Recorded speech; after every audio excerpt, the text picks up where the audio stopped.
Bonjour. Au cours de cette dernière année de philosophie avec ma classe de bac, de l'option, j'ai essayé de poser un des problèmes qui a toujours été pour moi un des plus grands problèmes de la philosophie, à savoir le problème de la déraison, le problème de l'obstacle qui se présente à la raison quand elle se trouve devant des objets, des groupes qui n'obéissent pas du tout à la logique de la raison et qui lui paraissent fous.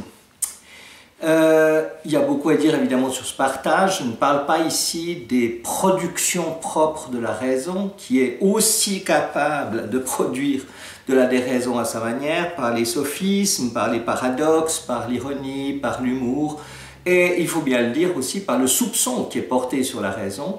La philosophie est parfaitement capable de produire sa propre déraison, de la déraison faite maison.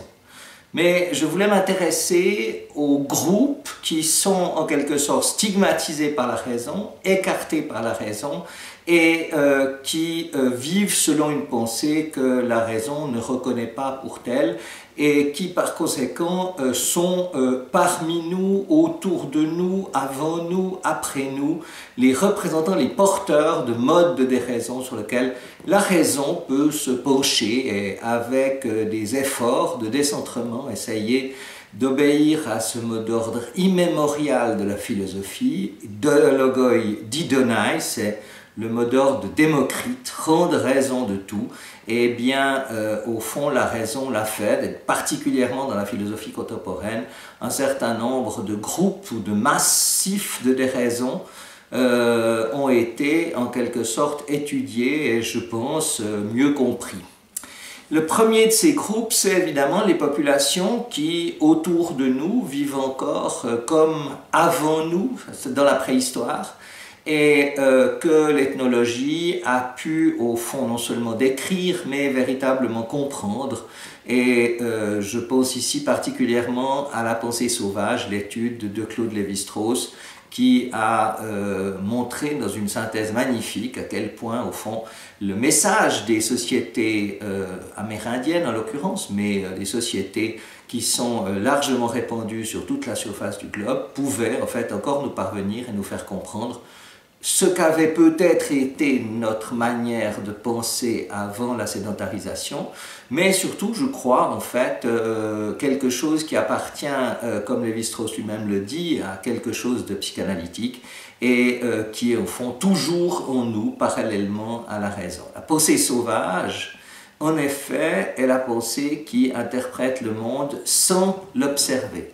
Ça ne veut pas dire que la pensée sauvage ne connaît pas le monde. Les capacités descriptives de la pensée sauvage sont évidemment énormes et il semble normal pour un Amérindien de connaître des dizaines de milliers de plantes et d'animaux que depuis longtemps nous autres civilisés nous ne connaissons plus.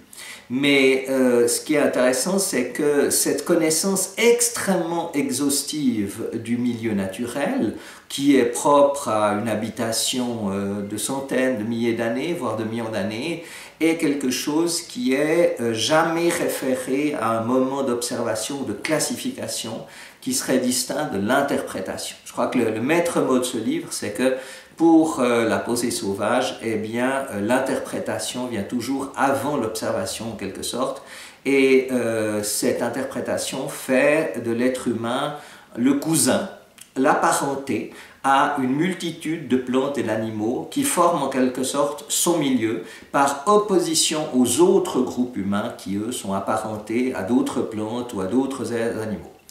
L'illusion du totémisme, ça a été de penser qu'il y avait un culte qui était rendu d'une manière ou d'une autre, ou un sacré qui était investi dans un certain nombre de choses. Il y a plutôt des tabous, c'est-à-dire des tabous qui sont liés à simplement l'apparentement.